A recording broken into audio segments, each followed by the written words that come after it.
Well, hello. Welcome to Genesis Office Hours, episode number 24. I am your host, Carrie Dills, and we're going to have some fun today, trying out something a little bit different, which is, as you'll notice, I have no guests yet today because you are my guest.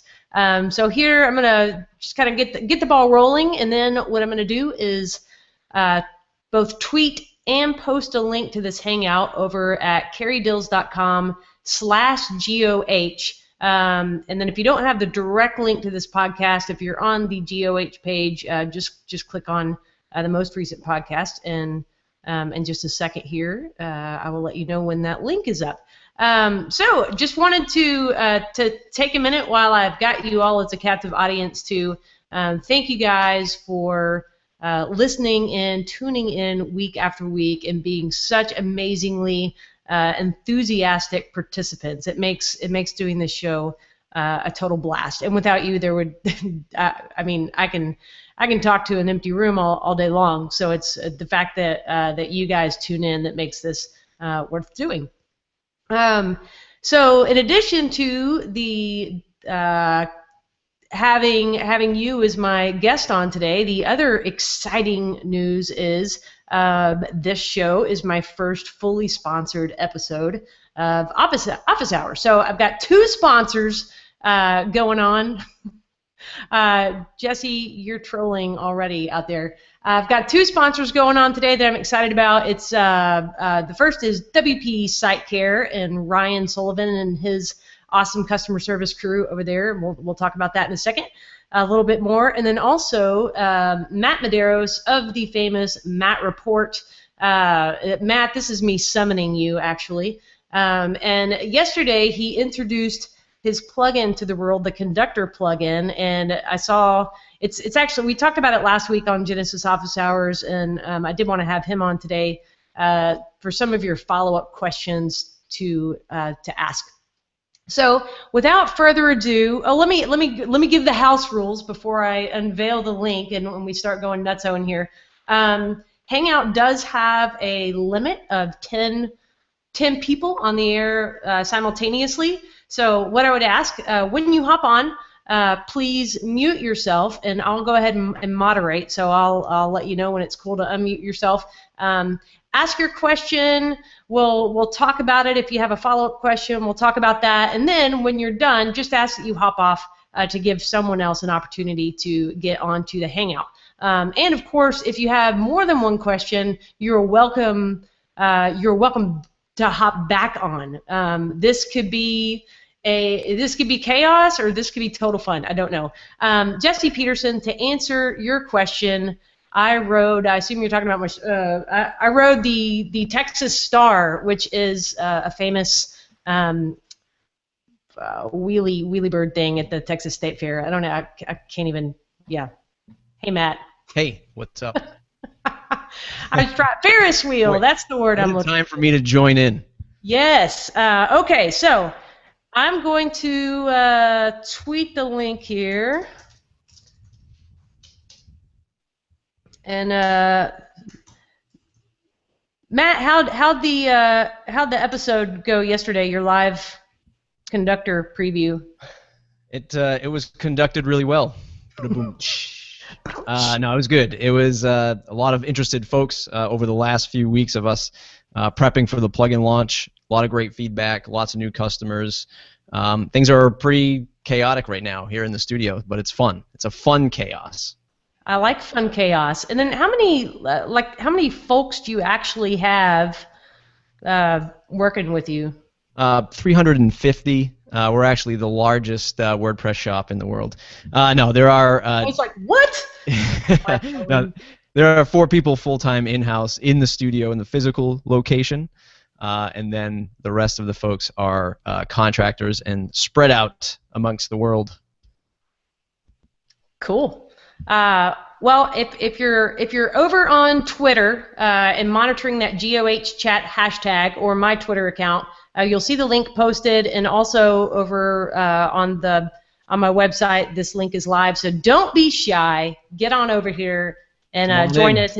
Ask your question. If you have conductor-specific questions, go ahead and get those in while we've got Matt hanging around. Mr. Peterson, I see that you are wearing clothes. I'd like to thank you for that. Did you shower today? No, he's muted. Let me unmute you. Oh, we're having a mute war. I'm trying to unmute you, and you're doing it too. And I'll let you touch the button. Unmute yourself. No, I have not showered. Okay. And it has been 10 days since I have cut my hair. That's respectable growth. Yeah. Usually can't see it, so this is kind of crazy. All right. Well, what burning question is on your mind that we can help out with? Well, I was just wanting Matt to talk a little bit more about Conductor and talk to him about it. Preach to us. Yes. Preach to us. So what we're doing with Conductor is what we're trying to do is solve WordPress content and displaying that WordPress content, right? So there's blog posts, custom post types, EDD, WooCommerce, all that stuff, comments. And we were trying to help folks make it easy for them to take that content from within the inside of WordPress and display that on the front end. To developers, it's a query, it's a display, it's HTML, it's CSS. We're trying to do it a little bit quicker and easier for folks who might not have the time to code it all, and they want to give the control over to their clients. That's sort of how it was born for us, doing a lot of work with publishers. They wanted to be able to control their homepage and, hey, breaking news story, we want to take it from the bottom and bring it to the top, and we want to make it 100% width, and then we want to put some other content around that. How do we do that without calling you guys all the time? So we just started building that over the last year, and then we finally said, you know what? We keep getting asked for this. There's got to be other people that are doing having the same questions. So let's productize it and roll it out, and pray to God it works. We had asked, or somebody had asked yesterday, the question of how does it work with Genesis. And for those that didn't get to catch your podcast, not your podcast, I can't, the words, they don't come to me today. But if they didn't see that, the answer is yes. Conductor does work with Genesis. You can do things, you can control your layouts, you can control your sidebars. It's just, oh my gosh, I've watched the demo and it's just kind of mind-blowing. So if we have another question, Matt, we'll go back to you. See a couple of new faces joining us. Hello, Todd. Hello, Ryan. Todd, what's on your mind? Carrie, hi. This is my first Hangout. Welcome. Thank you. I was more curious. I'm getting into Genesis, and I found your blog yesterday, as a matter of fact, and it's been a great source of information. I'm really just getting my feet wet, so I thought I'd join in and hear what everybody has to offer. Sweet. Well, you're in excellent company. The Genesis community is very alive and well, so to speak. Lots of people out there cranking out great tutorials. Last week I had Shrita on his, I'll have to post it, or you can look at last week's show notes to get the link to his website. He tweets at SRIKAT, and he posts a ton of awesome tutorials. Gary Jones, even the folks on this panel here are great resources. So, yeah, if you have any specific questions, go for it. And Ryan, welcome to you over there. You're muted. I'm talking muted. I was talking muted. What's up, everybody? Ryan from WP Site Care. This is my first time on the internet, so I'm happy to be here with all of you, especially you, Matt. Glad we could share some time. And I actually do have a question for Matt. Specifically, I was wondering, Matt, when do you anticipate the final product of Conductor to be in our hands? Is that going to be sometime tomorrow, or do we have more of a lead time than that? It's a great question. First, I'd like to say sponsoring a show with you is like getting a little sticker on a NASCAR that's been sponsored by your entire company. So I'm just so happy to be able to sponsor a show like you do. We are going to do probably a rapid deployment, if folks were ever on the Pippin's affiliate WP plugin, his betas went, I think, 1 and 2 in 1 week and 2 week sessions. So I think we're going to probably do the same thing. So we're hoping that in 2 weeks, everything will be finalized for a real launch of our site, of our support forums, documentation on the site, and all that fun stuff. So about 2 weeks we're looking at. Excellent. There you go. Hello, newcomers. Brian Bourne, how are you doing? I'm doing great, Carrie. How are you? All I accidentally right. clicked the Hangout link and I wound myself here, so I'll stick around for a few minutes. Then you can kick me out. Anything in particular on your mind, or just trolling? Just trolling, just enjoying my day. It's a beautiful day here in Northern California. You know, it's like 90 degrees. It's awesome out. So, and of course, I'm inside. Yeah, and the city, it looks bustling behind you. Yeah, that's my fake backdrop, so it looks like I'm at the 40 floors up. I actually do have a real office now I go to a couple days a week, but I'm working from home today. Oh, all right. And for those of you who haven't gotten to meet Brian before, actually had him on an episode of Office Hours. You'll have to scroll through the archives to find that. But Brian and his wife, Jennifer, who's also been on the show, run a Genesis design and development agency and do just some really great work. They also have a great blog over at Born Creative, a lot of great marketing tips over there. All right, Brian. Well, I'm gonna mute you, and if you have a question, just unmute yourself or raise your hand, and yeah. Cool. Thanks, Carrie. Appreciate it. Angie Meeker, always good to see your face. You are actually unmuted. You can speak. Angie. Oh. Were you surfing the web just then, or not paying attention? No. I just didn't hear you say Angie, so I thought you were talking to someone else. Well, and I'm always muted. So. The other Angie. What's going on? What's on your mind? Nothing. I stopped in to see what's going on. I don't have any specific questions. I'm sorry. All right, then. Fair enough. Then I'm going to mute you and go to Jackie. Jackie, it's nice to actually see yourself after exchanging so many tweets. Yes, that's great. Can you hear me? I can. You sound good.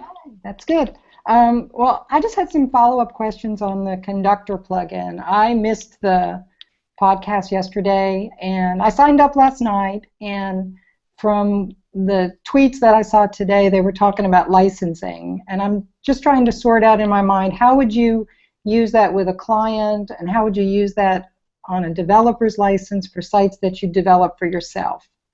Sure, it's a great question. As part of the feedback we're getting from the beta launch is exactly that. So right now the beta is for one site license. The price will never go down; it'll always go up. So right now is the most affordable time to buy it. And what we are working with some folks. So after the webinar went out, we got a host of emails of people saying, hey, is there affiliates? Hey, we can bring this into this market, and we can go into this vertical. I'm trying not to get distracted. We want to make sure the product is 100% first before we get into that. But we are looking for feedback on how developers are going to use this, how they're going to pitch it to their own clients.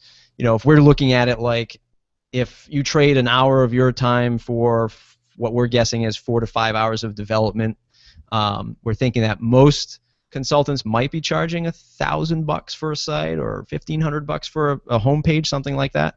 We're trying to look at it as, well, is that worth $150 for that site? So those are the things that we're kicking around, and we're just collecting data at this point.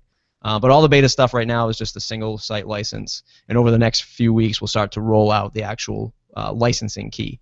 If you are already signed up, we're happy to take what you think is a fair and respectable price for agency or developer type licenses. So yeah, we're all ears at this point. Okay, so if you develop a site for a client and you have a developer's license, do they need to buy a license to continue to get updates? That's a great question. They won't need it because they'll be getting updates for you. It's only if you want them to turn to us for support. So Okay. if you are terminating your support contract with them, or they simply didn't sign up for a support contract with you, and maybe you just don't work that into your model, you would tell them, hey, if you want direct support from the guys and gals at Conductor, get a license from them, and they'll help you out. So that's similar like Gravity Forms. Like Gravity Forms, yep. Okay, great, thanks. Yeah, thank you. Cool. Just tweeted that link again. If anybody has any questions, feel free to hop on. Wanted to mention if you haven't heard yet, Genesis Office Hours is starting a book club because we like to embrace our nerdiness and even take it into a deeper place by reading books and talking about those together. So on September 11th, we'll be having our first book club discussion, and it's going to be on Chris Lemma's book called, oh my gosh, it's the pricing one. Help a sister out. The Price is Right, or? Thank you, Jackie. Yes, The Price is Right. So we'll be reading that. I'll post a link in the show notes later so you can pick up a copy. It's a quick read. I mean, you could, go to the show nuts again. What's that? No, I said show notes, not show nuts, because that would it's just this Texas thing going on. That would be inappropriate. Hey, Daniel Espinoza, welcome aboard. Howdy. I think you're muted. I clicked on a link not knowing it was a Hangout. Oh, yeah. You didn't know you were going to be live on the air when you clicked that link? Surprise. No. Nice. I'm glad I was wearing clothes. Do you have any questions we can help you out with, or are you just coming to see what the party's about? Oh. Yeah, he's just coming to see what the party's about. Yep. We do have a question from Ginger, and it was for Ryan, who had to hop off the show, but she really wants to know the paint color for your walls. I really intended Genesis Office Hours to be a good technical discussion and getting into the code and all these intricacies of the Genesis framework. But sometimes we've got to talk about the paint color on the walls, or whether or not we showered today, because that's our reality. Okay. Well, I'm not seeing any questions coming in off the Twitter channel. If you don't feel like showing your mug on the Hangout, you're quite welcome to submit a question the old-fashioned way, and do that. Angie, you want to unmute yourself? You got a question for us? I think you froze. Oh, she peaced out. Well, luckily, Matt, she posted her question in the chat room. She wants, okay, what was your role in the Conductor plugin as it relates to Genesis? And I think she's asking, Matt, you told the world yesterday that I was part of your advisory board, very honored to be part of that early process with you. And I would say my role wasn't necessarily specific to Genesis, although from the beginning, of course, my curiosity was, how does it integrate with Genesis? So pleased to see that it works in that fashion. Angie, you just completely missed my answer because you pieced out. I shouldn't be allowed to use Hangout. Yeah, so you can catch the replay a la minute number, well, I don't know what minute we're on, minute 19 into the show. The answer from Ryan Sullivan is that the color of his wall is street chic. You don't have to say everything he says, Yeah. This is your show. Yeah, well, yeah, I fell victim to Ryan right there. It happens. Jackie, you're always full of good questions. What else is on your mind? Okay, yeah, I do. I have a couple.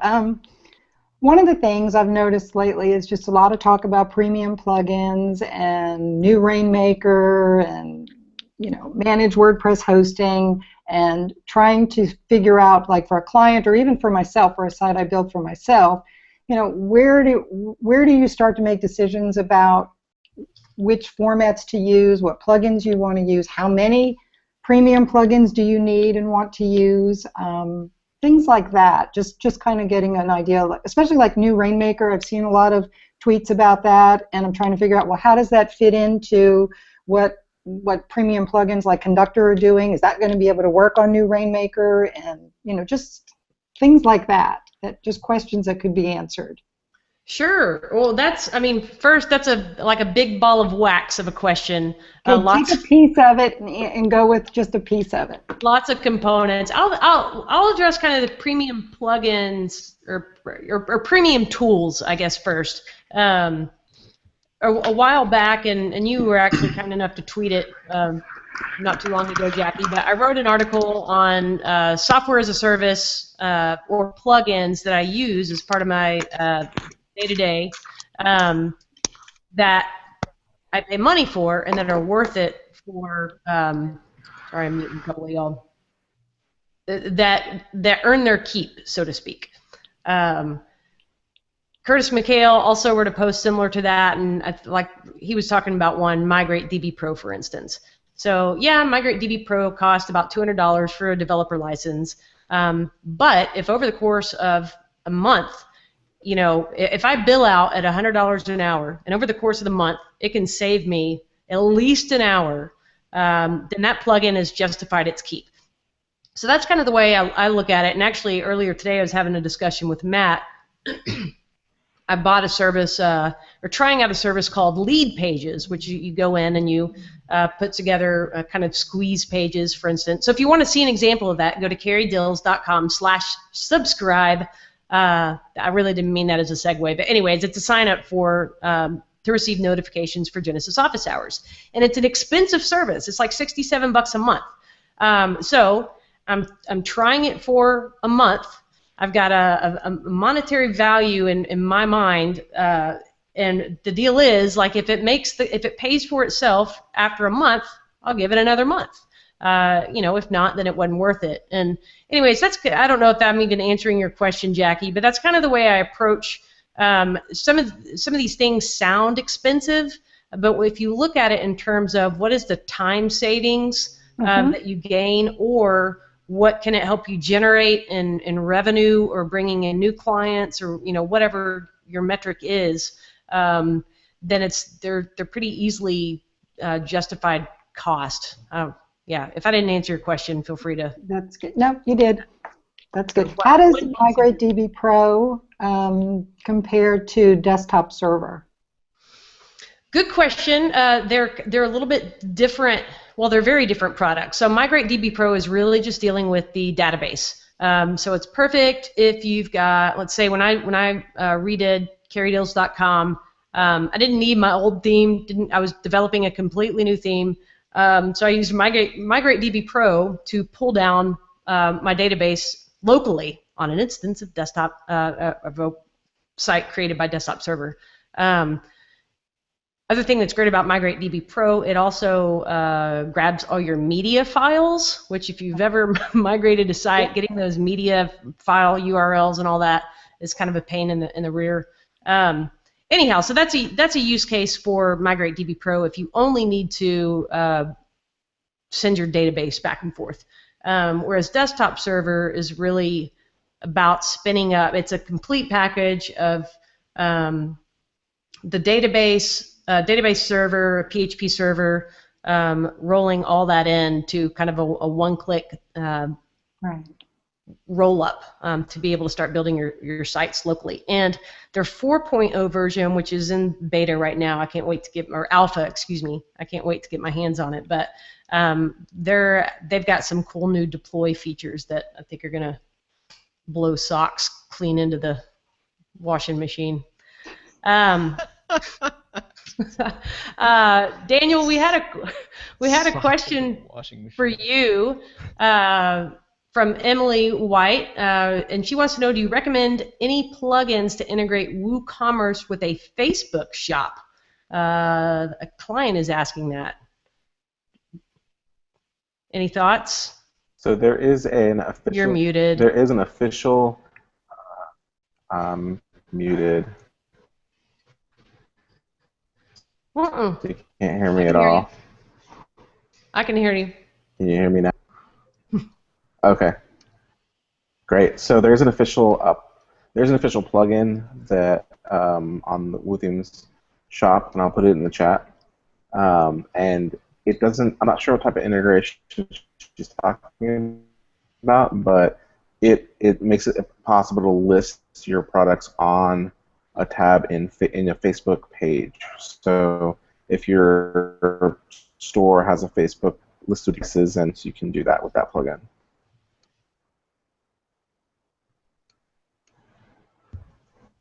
Cool. I'm sending out a little tweet to that. And Emily, if that did not answer your question, ask follow up there on Twitter, or just hop right on this call. I don't know what that was. Angie, I'm going to unmute you for. You got a question? Are you paying attention? Bueller? You're muted. Okay, so Angie and I. Okay.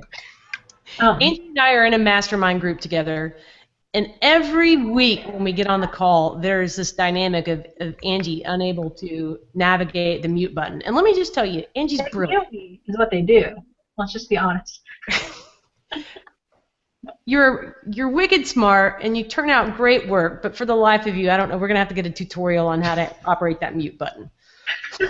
You know what it is? It's because it's the phone call. It's bad UI is what it is. The leave call button looks like hanging up a phone. And so to me, I think I look at it too quickly. I'm like, if I just hang up the phone, people won't be able to hear me. And really what I do is then I hang up the call altogether. So anyway, so here's my question. So for those of you who make Genesis themes and then distribute them, do you work in like a outside of like the homepage is composed of widgets, which I know some people hate that, but if it is, then do you work in settings for those, or do you just tell people like here's how you work the normal widgets? Does that make sense at all? You cut out on the. Why I'm muted all the time. The actual question. Okay, so if you are creating themes to distribute, so do you create do you go in and create, I don't want to say options, but do you create an options panel or use the customizer only, or do you give people instructions like with the Genesis child themes of here's how you use widgets basically, and here's what the widgets are to recreate the home page? Does that make sense? Like, do you work in settings so that they can't screw it up, or do you just give them instructions on how to use the widgets however you've designed that theme? That is an interesting question. I'll give you my answer, and then Brian, I'm going to let you chime in too. I'm going to let you chime in. So to date, I've only done just kind of the standard widgets and give them instructions like you would for setting up any Genesis child theme. Here is the widget to put in this widget area. Here are the exact settings you need, etc. I really have not delved much into the theme customizer. But moving forward, as WordPress moves more in that direction, and I think Genesis will move in that direction, I probably will too. But Brian, you and I talked at WordCamp Las Vegas last year a little bit about that customizer. And on the client sites that you guys are creating, how do you handle? Or are you just doing all the setup or what's your take? So for client sites, we do. We don't build in extensive options panels or anything like that. And we will register the occasional custom meta box on the Genesis theme settings page. The other day I registered one within the custom post type archive so they can switch out the big giant hero image that's above it. But for kind of to go back to the question earlier, like for Rainmaker, to address that, you can't add any plugins, you can't add plugin-like functionality within any of their themes. So we just submitted a custom theme to Rainmaker, passed the initial code review, and there we used the theme customizer. So all of our projects moving forward are going to be using the theme customizer, and not to blatantly self-promote too bad here, but the link down there, entrepreneurthemes.com, is a theme project that Jen and I are working on, all Genesis-based themes, and they're going to use only the theme customizer and the native WordPress widgets in any that Genesis supports. We won't be adding any of our own widgets, adding any options pages. Everything will be handled through the customizer. Cool. Will you tweet that link out and give it a GOH chat hashtag so folks can see? Sure.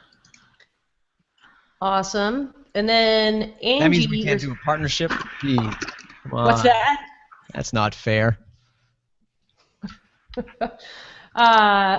Angela Wilson had a question for us, saying, what are the best tips or plugins for creating a landing page for a free ebook download? Interesting question. I mean, you could go anything from the simplest, which is just creating, selecting that landing page template that's in most Genesis themes, and clicking a button, inserting a gravity form or something. So that would be kind of your lowbrow option, so to speak. Or you could go something all the way to like a service like Lead Pages. And Ben's pointing out that Lead Pages is a little overpriced for the offering. Infusionsoft is a different or an alternative service you might want to look at. But the thing that's nice about something like that, one, I don't know about Infusionsoft, but Lead Pages is giving you a nice environment for kind of setting up those templates, so you don't have to do all the creative and if you don't feel like it. Also, it's going to integrate directly with MailChimp or whatever mail service you're using. And then it's got A/B testing built into it, so you can build your core squeeze page for your ebook download, and then make a variation on that, or actually as many variations as you want, and test those against each other. So that would, I guess I'd ask is hopefully the free ebook download is to build your email list, or to some purpose other than just a free ebook download. So anyways, I don't know, as far as best tips, I don't know, anybody on the panel want to chime in? Yeah, you could use the Coming Soon plugin, Ultimate Coming Soon plugin. I think if you get the premium version, that'll integrate to MailChimp, and then you could do some kind of automated like autoresponder for the book. Like if you just want to use a quick, like throw an image in the background and have that sign-up field. My short sort of rant about Lead Pages was like I was totally against signing up, and Carrie, you and I talked about this before. Like I was like, I'm not going to spend the $70. I'm just going to do it on WordPress. And then I found myself like 2-3 hours later, like messing with one of our themes and trying to get everything aligned perfectly. And I was like, you know what?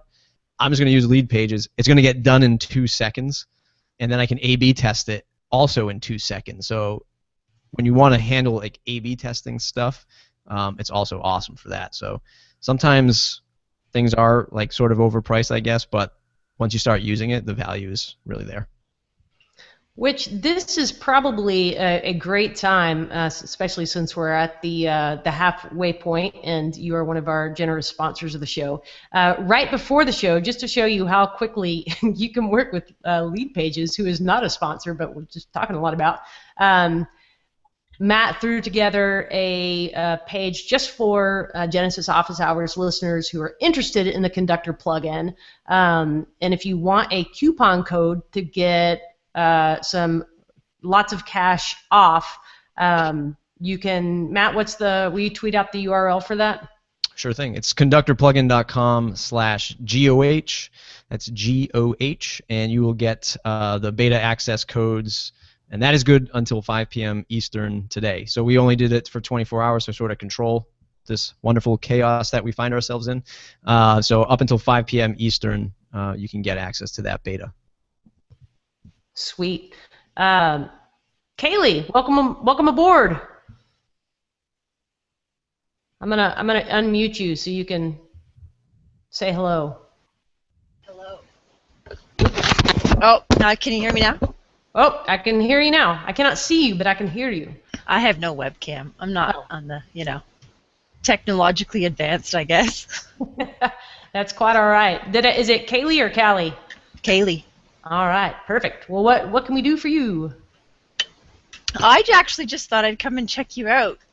Shall I turn around? No, very funny. Haha. Thanks for laughing at my terrible joke.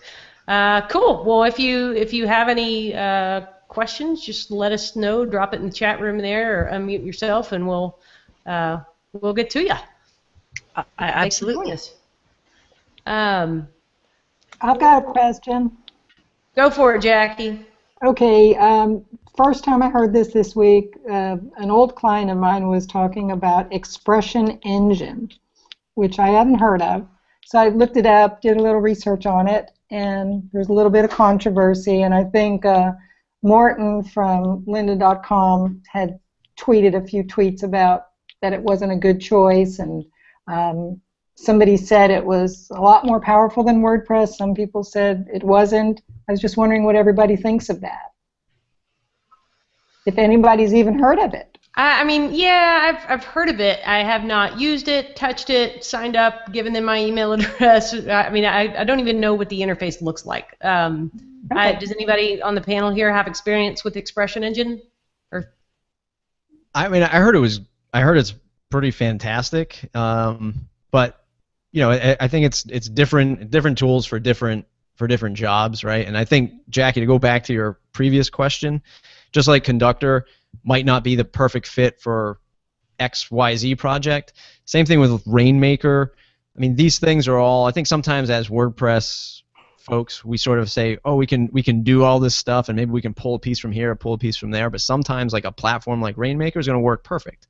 I was just talking to a WordPress consultant the other day, and he was just having a heck of a time dealing with his client and picking, like, he wants forums, he wants a membership site, and he's trying to put all these things together, and he doesn't even want to support this client. He wasn't very happy with the relationship he had with this client, and I said, just go to Rainmaker.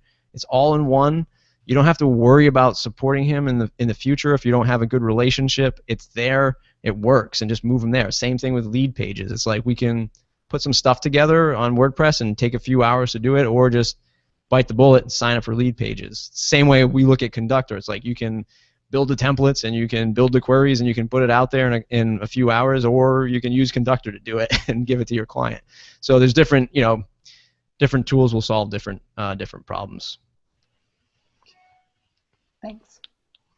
all right. Well, I'm going to let you simmer because I know you'll have some more great questions, Jackie. We got a question from Trevor, and pardon if I am mispronouncing your name, but he's asking, what would you recommend for learning WordPress and Genesis when time is restricted?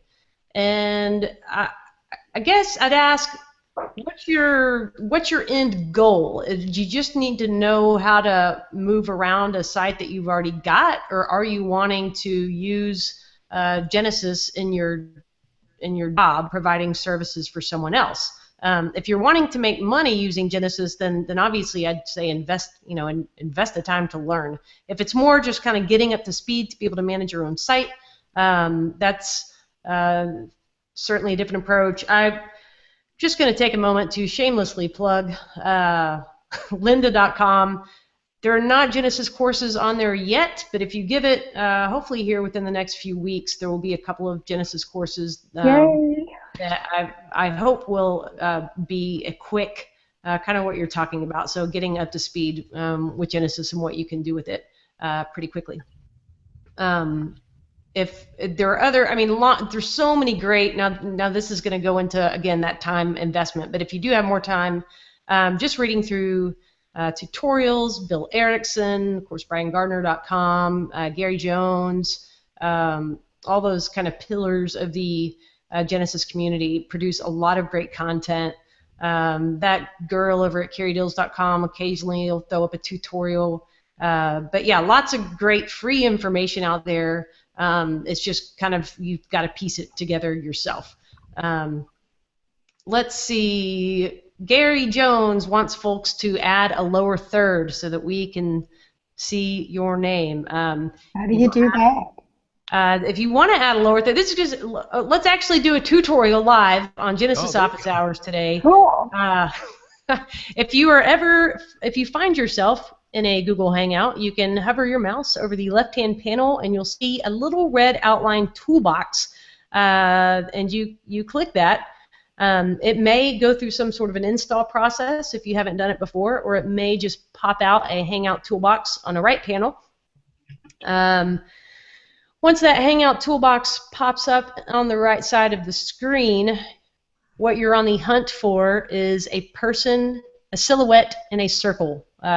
There's a bunch of icons there, and it's the furthest one on the left. And if you click on that, there's a spot in there for your lower third. And it's just 2 lines that you can, it's great to put your name or your Twitter handle or your URL, or your silly statement like I'm not wearing pants. Whatever floats your boat, you can put it there, and then be sure to turn it on. And don't freak out, it will look backwards to you. That's because it's like you're looking in a mirror. Daniel, thank you for joining us. He had to bug out, I don't know, something about fatherly duties. We have a question from Tom wanting to know, what is Rainmaker? That is an excellent question. I'm going to give you a 2-part answer. Rainmaker is a new-ish copy blogger product that rolled out, I don't know, maybe a few months ago.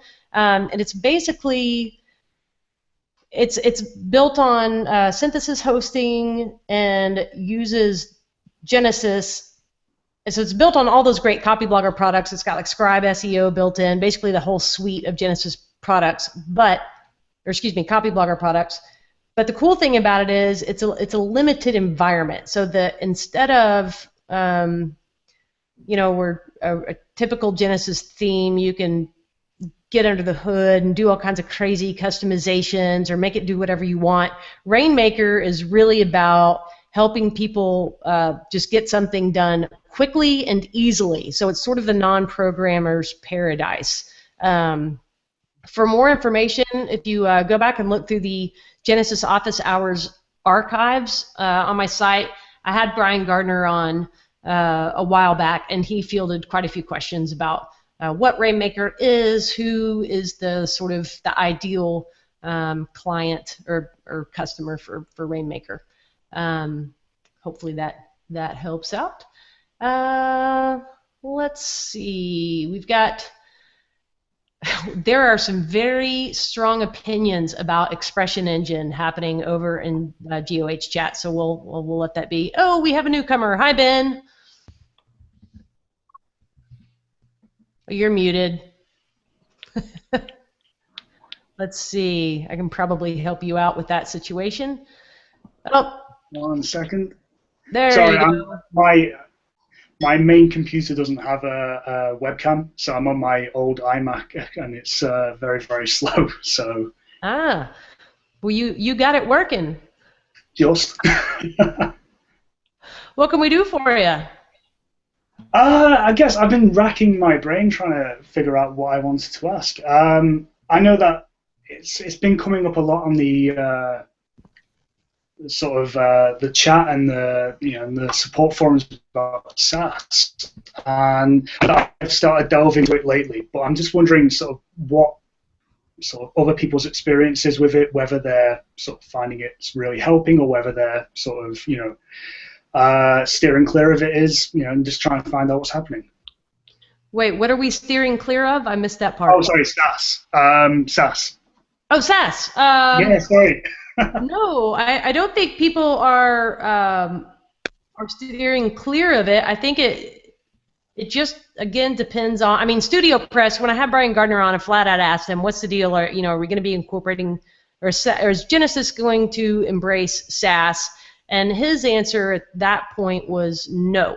The reason being that SaaS was for a certain level of nerd that was a small percentage of Genesis users. I don't know that I agree with that. I think that there's a large percentage of us Genesis users that fit the nerd profile and want to use SaaS.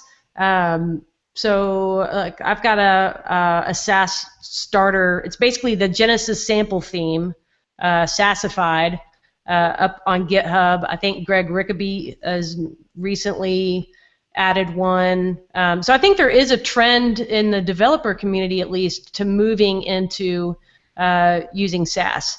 Whether or not that'll, ever be a part of the way that child themes are built out, I don't know. So hopefully that sort of answers your question. Or if it doesn't, you're right here, so you can ask follow-up. No, I was just going to say, what I've been trying to push quite a lot is sort of using Sass on a lot of our websites, and I've just found it's become a lot quicker to make changes, to find the specific part of the code that I need to change, to sort of use the variables to change things and really speed things up. And I'm just wondering whether anybody else has used Sass in a similar way to really speed things up. Yeah, it's pretty. I'm still getting my feet wet with it, but even from what I've done so far, it's just the idea of setting variables for your colors in one location and for typography. To have all those rolled into variables is just fan-freaking-tastic. I also think my favorite, besides variables, my favorite part of Sass so far is the you can do math in there. So, like, let's say that my font color is hex code is 333, so it's a dark gray. I've got that plugged into a variable, and let's just say the variable is color. So I can write a little Sass statement that says lighten color, comma 10%. So right there on the fly, it takes my color and lightens it, or you can do darken by whatever math you tell it to. So it's a fantastic way to keep a coherent theme or look across your site without having to go in and figure, okay, now what's the hex code for 3% or 10% lighter than 333? Because that's what everybody wants to sit around doing. Tom Finley has posted a link over on the GOH chat Twitter stream for some supposedly some Sass goodies you can check out. I haven't seen that yet. All right. Let's see. We have another newcomer. Let's see, Ben. I'm going to mute you. Or you already muted yourself. And then, okay, Leon, you're just going to have to come on and help me with your name because I'm going to butcher it. Leonica. Leonica. Beautiful. Leonica. That sounded so much better than what I could have busted out. How are you? I'm fine. What's on your mind? Now, not really anything. Just trying out how this works. Fantastic. Well, this is, I don't know, have you tuned into office hours before? For the last couple of 8 weeks. Okay, perfect. So this is, we're trying something new this week. But yeah, it's fun. I appreciate all you guys hopping on here. So yeah, well, if you have a question, Leonica, feel free to unmute yourself or raise your hand, post something over in the chat. Let's see, we have a question in the Twitter stream from Alexa. What are the advantages of Genesis versus underscores to build themes from scratch? She's saying she already uses, I already use Genesis and begin with underscores. So for anyone who is not familiar with underscores, it's basically a starter theme. Constantine Oberlin and some other folks, automaticians, I think, work on that project, and they just added Sass to it, I think, here within the last couple of weeks, and it's basically, yeah, a starter theme. So from there, you can go out and flesh out your themes. It's not a framework in the same way that Genesis is a framework, but it is a starting code base. So if you're using Genesis, you don't really have a use for underscores, and vice versa. Gary Jones, hey, welcome to the call. Hey. I bet you've got an opinion on underscores versus Genesis. I use Genesis. I don't use underscores. That's pretty much my opinion at the moment. I've looked partly at underscores, but not enough to make an informed opinion on it. So not a question for me, I'm afraid. Well, all right. I do know that it's an extremely popular starting point in the WordPress community. I think it's the code base is under continual refinement. So as far as I know, that is a great thing to use. It's just a different thing to use than Genesis. Of course, it would be much kind of traditional WordPress templating structure that you don't see in a Genesis child theme, because all of those things are baked into the framework. Let's see. Do we have anybody new here? Jackie, you got a question? I got a question. I'm sure I do. I got a whole list, so I'm just. This is why we invite you. Okay. How about challenges when you've got a client that's on a different framework, and you've got to figure out migrating that, and they might have some customization on that framework, and preserving the things that they want to bring with it to Genesis. Okay, well, I'm going to ask you first. Does that client want to be on Genesis, or do you just want to work in Genesis because that's what you like? The latter. The latter. Okay. In that case, part of, I'm not saying that's wrong. I would always, if somebody's like their site is in a mess of heap and it needs to be redone anyway, so making a migration over to Genesis, it might make sense in that case. But if somebody has a perfectly good working solution and just needs somebody to go in and do that sort of maintenance work, I would say that's, the customer, it's not in their best interest to pay to migrate it to a different platform just so they can, work with a particular developer, unless they know that up front and say, yes, we will pay that money because we want to work. Or if the framework just isn't popular anymore. Let's just say it's not a framework that's widely used anymore, but was at one time. Okay. Let's see. Leoniki, click off of my frame on the Genesis, on the Hangout. If you're clicked onto one person's frame, you're only going to see their face, although I don't know why you don't want to just look at my face constantly. So in that case, I would just be upfront about it, right? So we can do this, or maybe duct tape it and it hobbles along for a little bit longer. If you want to migrate over, these are going to be the costs associated. And now I've forgotten your original question because I asked you the follow-up. Well, it's more. I was even talking just more about getting data out of there and just getting, replicating some of the look and feel from the old site into a Genesis site, and just some challenges with that and how you might approach it. Yeah. There's several folks in the community I could recommend to help out with those data migrations. So let's say you've got this old database and you want to map it to the new table in WordPress. That is not my specialty, but I know there are people that have that skill set. Other thing is how much, if it's a 6,000 page site, then yeah, a full data migration makes sense. If it's a 10-page website, forget that. Just copy paste. But it sounds like in this case it's a site it's got a lot of functionality built in the back end.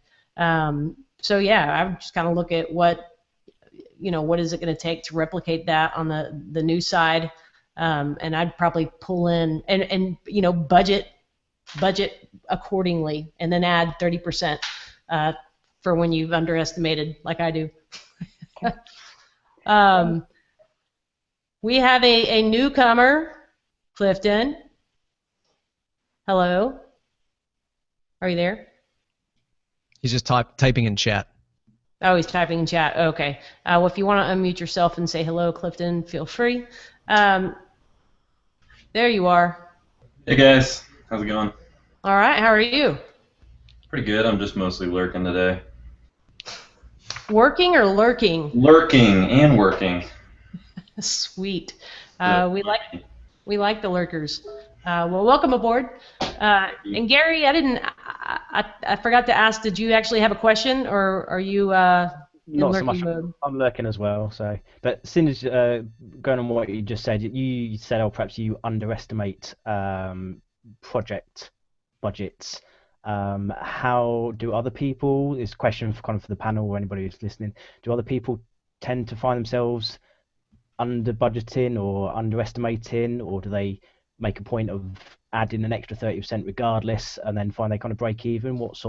How do people handle the potential for under budgeting, underestimating projects? So I guess I'll go real quick. So we track everything that we've done from every project from the beginning of time. So we kind of know our averages based across projects, and we track all that from project to project. I don't think there's a perfect science to any of it. The best thing that we can do is set the expectation with the client, have those conversations up front. One of the things that I'm really focused on doing lately is focusing on our onboarding process, getting clients into our system, and actually trying something fairly new in the last few months is like a belief document. Like here's what we believe as an agency that we provide for our clients, and we might not be the right fit for you. Hopefully we are, but we understand that you might not be, perfect for our system. You might not like our system. You might not be ready for a long-term project, that kind of thing.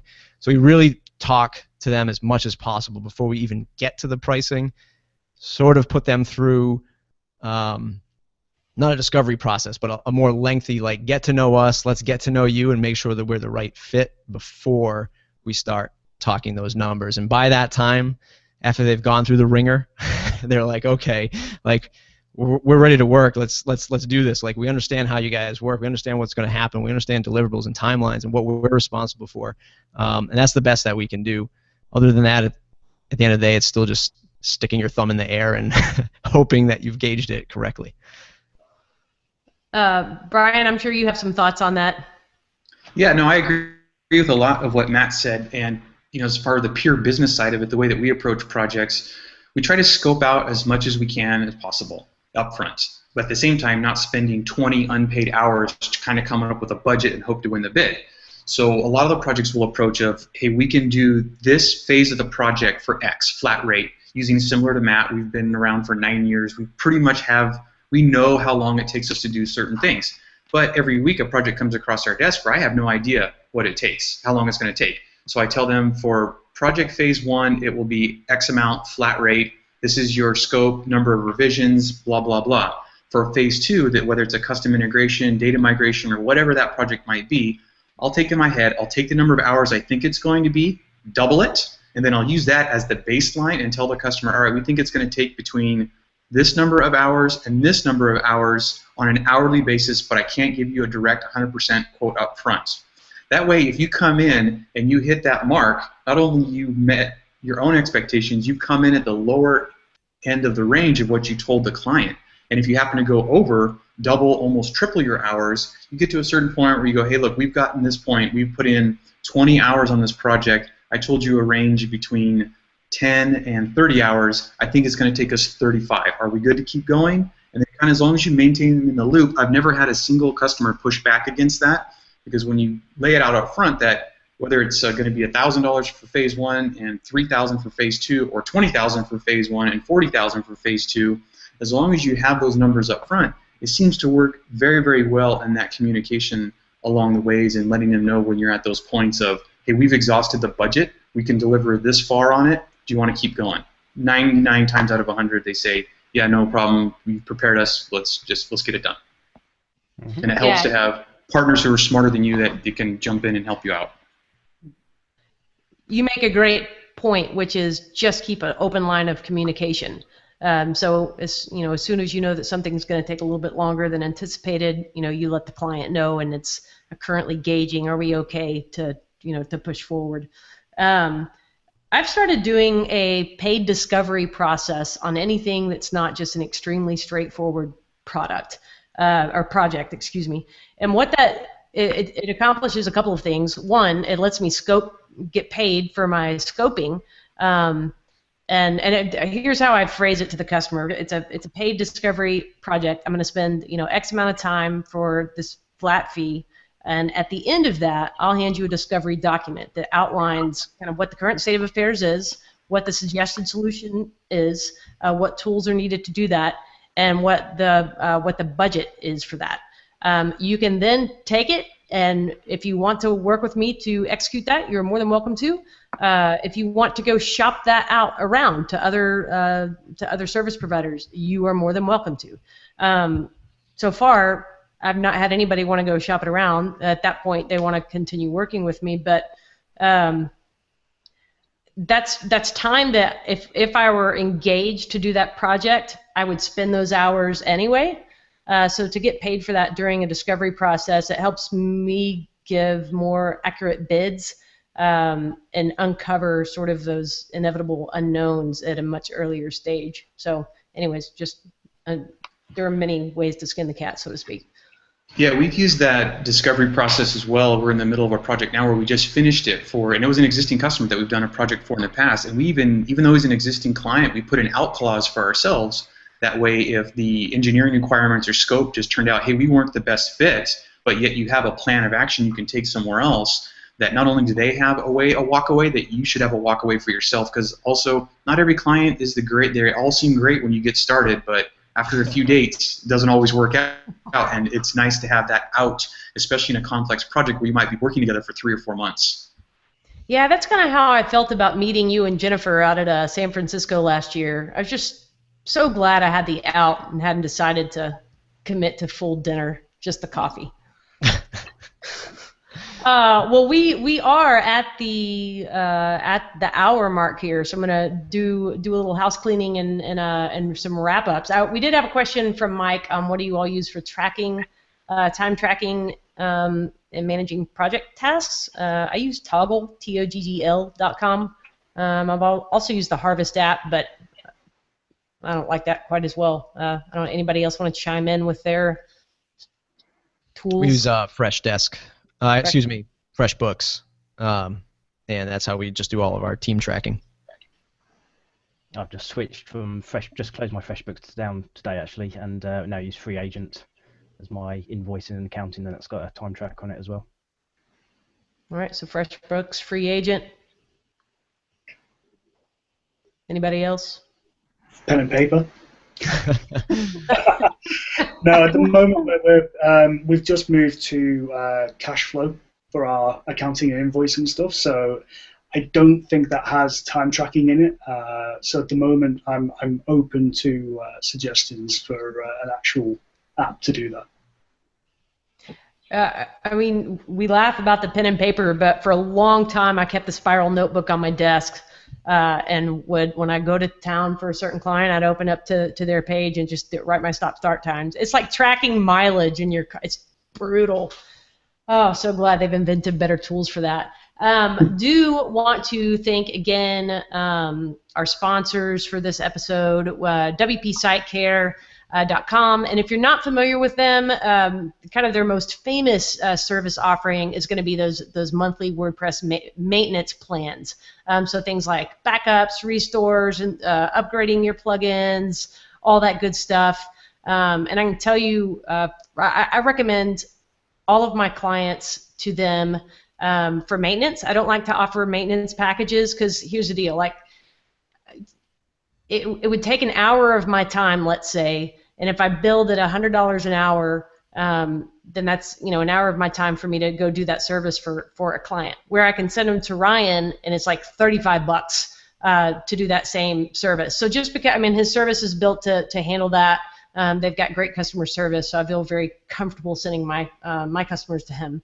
And our other sponsor, the great as always Matt Medeiros, with Conductor plugin. And if you want to get in on that beta, Jackie says she's already in on it.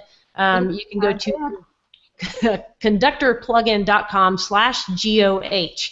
And not to sound salesy, but if you do that before 5 p.m. Eastern, you can get hold of a discount code. Matt did on their show yesterday. Offered a 24-hour discount period, and that happens to end at 5 p.m. today. So it's not an arbitrary number. That was something that was set forth yesterday. So that is, Matt, anything else to add on that?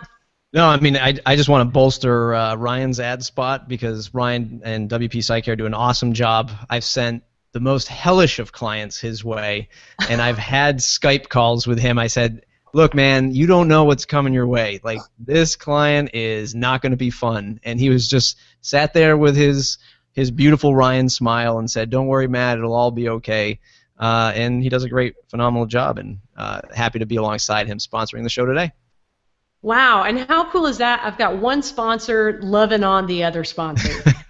You too can be part of this love fest if you go to carrydills.com/sponsor. If you would be interested in sponsoring a episode of Genesis Office Hours. If you're not signed up to get updates, if you want to see my mug in your inbox, you can go to carrydills.com/subscribe, and that will just send you, every Wednesday you'll get a reminder about Office Hours. That's it. So feel free to do that. And thanks everybody, Ben, Brian, and Kaylee, everybody on the call today. Jackie and Gary and Clifton, appreciate y'all joining in and participating. And we will see you next week, back to our regularly scheduled program. And just as a curiosity point, would love to hear your feedback, even if you didn't join us live on the show today, about what you think about this format, if it's something that you would enjoy seeing again in the future. I'm here to serve you. So with that said, guys, we will see you next time, and have a fantastic week. Bye. Bye.